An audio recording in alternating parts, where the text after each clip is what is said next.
Ang mapagpalang gabi sa inyo nga lahat mga guys, sa mga antingero, sa mga nag-aaral po ng lihim ng karunungan at mga taong nagsisilbi sa ating Diyos Ama na may kapangyarihan sa lahat. So ito po isishare ko po sa inyo kay may dumaan po sa akin na nagbibinta po ng langka at napaisip ako kasi mayroon po akong langka at kinutuban ako na bilhin ang buong langka na ito na ako lang din kakain.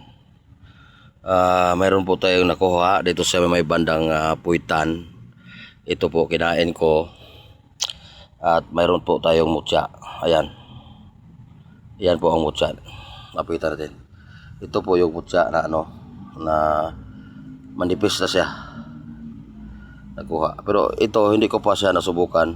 Ito lang nasubukan ko kasi ito siya ay manipis lang siya, manipis lang, manipis lang po siya, kaya kakaiba po siyang nakuha ko. Ang mga mutya po ay hindi po siya pare-pareho, depende po sa paggawa sa sa kalikasan. Ito po ay bato. Pero ito, ubusin ko pagkain yan lahat ito. Ubusin ko pagkainin yan. Ito po ang nakuha natin sa Ondolo. Pero di natin alam kung ito, kabuuhan ito, mayroon pa tayong makukuha. So kasi alam mo naman ang mutya ng langka ay isa sa pinakaswerte din na uri ng mutya, no? Kaya ito, mutya po siya.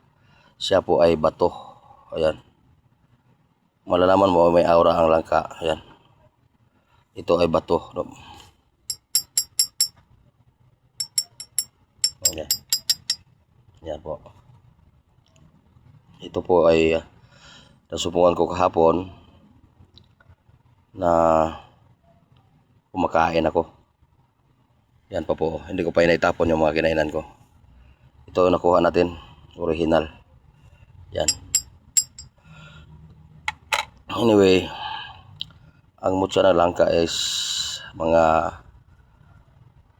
sa tao lang din na pinipili, katulad sa amin na mga ngalaga ng mga mutya ng langka. Yan. Mayroon po tayong isa, ito ginawa ko ng kwintas. Isa ginawa ko ng kwintas. Ito ginawa ko ng kwintas. Ito iba naman to siya, brown, iba naman to siya. Ayan, ito brown to. Ito siya malaking langka to nakuha. Ayan, langka siya, possible pa lang siya. Iba-iba kasi ang sistema ng langka. Ito ginawa ko ng kwintas. Ayan. Ayan. So ito naman maliit. Ayan. Ayan.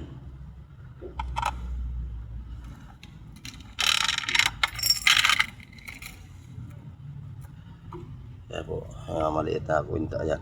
Ito langka to na isang piraso lang sa isang bunga. Isang puno lang ito siya, bawat pinagkuhanan nito.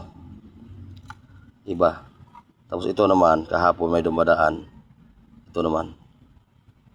Ibang klase naman siya. So, iba-iba ang uri ng mutya ng langka, disenyo.